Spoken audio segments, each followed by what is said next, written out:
ketemu lagi bersama saya Widianti Andri Wijaya, NIM 1909 10 10 10 12, kelas Etnopolitik A2. Di sini saya akan melanjutkan materi dari yang kemarin, yakni Structure of Ethnopolitic Conflict Regulation in the Realm of State and the Realm of Socialities.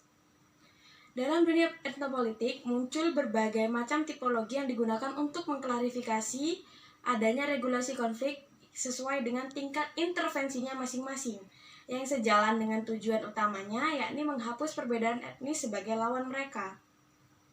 Perspektif ini muncul pertama kali dan langsung ditunjukkan kepada konteks kelembagaan, di mana para aktor berada sesuai dengan tingkat intervensi mereka masing-masing. Peran intervensi di sini yakni sebagai bentuk dari adanya pertimbangan dari setiap bentuk regulasi yang diakui oleh masyarakat secara luas atau dapat dikatakan bersifat universal. Kebijakan regulasi ini sendiri berbunyi seperti, terkait dimensi pertama regulasi pastinya telah disetujui oleh berbagai divisi, khususnya yang menjalin hubungan langsung antara negara dan juga masyarakat sebagai dimensi kedua. Regulasi kelompok etnopolitik ini juga dibedakan letak konflik tersebut terjadi seperti terletak di tingkat mikro maupun makro. Microactivities in the realm of states. Dalam bidang inilah hampir semua kegiatan yang relevan terjadi dan juga berlangsung. Kelompok mikro ini merupakan jenis dari negosiasi yang terjadi antara beberapa negara yang telah dipengaruhi sepenuhnya oleh pimpinan mereka, di mana kepentingan mayoritas dan minoritas diseimbangkan satu sama lain, dan juga adanya badan khusus penasehat yang mengawasi berjalannya kepentingan minoritas tersebut. Seperti misalnya kasus penyalahgunaan hak asasi manusia, supremasi hukum, dan peraturan yang melarang adanya tindakan diskriminasi dan menjamin kehidupan kesetaraan bagi kelompok-kelompok etnis. Hal ini biasanya dilakukan oleh badan-badan multilateral internasional seperti PBB, OCSE, dan lain sebagainya. Kelompok ini juga memiliki misi mandiri, yakni berupa mewujudkan beberapa upaya penyelesaian konflik dan juga menciptakan perubahan baru untuk mengurangi tekanan dari adanya aksi atau tindakan pembengkangan yang dilakukan oleh kelompok-kelompok etnis, yakni dengan meningkatkan eskalasi di negara mereka masing-masing. Atau secara garis besar dapat dikatakan konflik yang terjadi pada kelompok ini tidak begitu besar dan regulasi yang ada di dalamnya hanya bisa melakukan negosiasi secara politik. Oleh karena itu, struktur politik kontemporer selalu terancam bahaya dari adanya konflik yang dihadapkan dengan pernyataan keberatan sehingga memunculkan adanya reaksi defensi yang tidak terduga. Lalu kita masuk ke pengertian selanjutnya dari Macroactivities, the realm of states.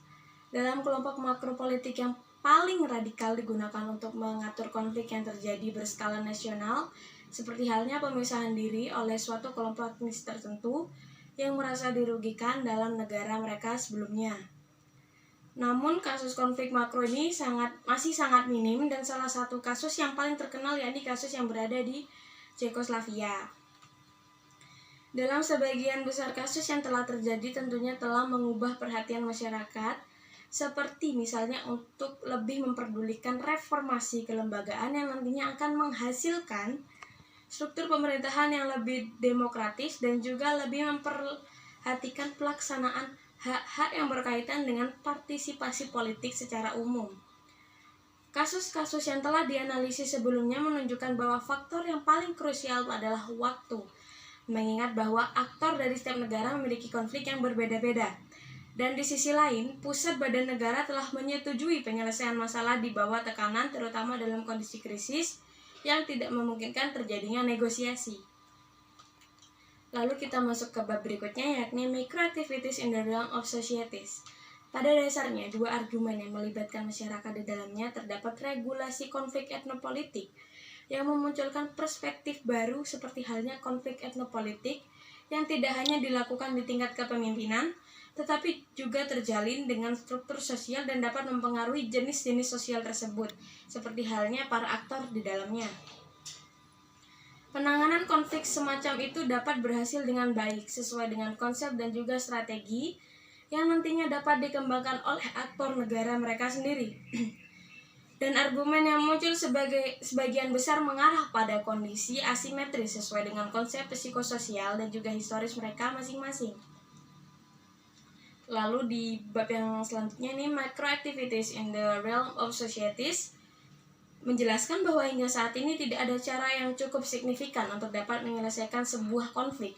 Bahkan pada saat ini, LSM jarang sekali mendapat perhatian di masyarakat karena mereka tetap tinggal dengan kelompok-kelompok terbatas, yakni dengan kelompok sesuai dengan etnis atau suku ras budaya mereka masing-masing, sehingga pengaruh dari luar khususnya dari pemerintah pusat tidak memiliki impact atau hasil yang cukup relevan kepada kelompok tersebut. Hal pertama yang dilakukan untuk mengatasi konflik yakni dengan menelusuri penyebab konflik dengan cara melakukan pendekatan dengan masyarakat yang bersangkutan demi mengenal lebih jauh bagaimana etnis tersebut berkembang dan hidup. Kehidupan sosial mereka sangat dibutuhkan untuk membantu merelatifkan dan meredakan konflik yang sedang terjadi. Oleh karena itu, kasus-kasus etnopolitik yang tersebar di seluruh dunia ada kalanya untuk dicari jalan tengahnya dengan cara melakukan negosiasi supaya dapat meredam dan meredakan konflik yang sedang terjadi tersebut. Tentunya kita semua tidak mau konflik etnis, terutama konflik etnis itu terus terjadi secara berkepanjangan karena dapat mengganggu kenyamanan dan persatuan negara tentunya. Sekian dan terima kasih.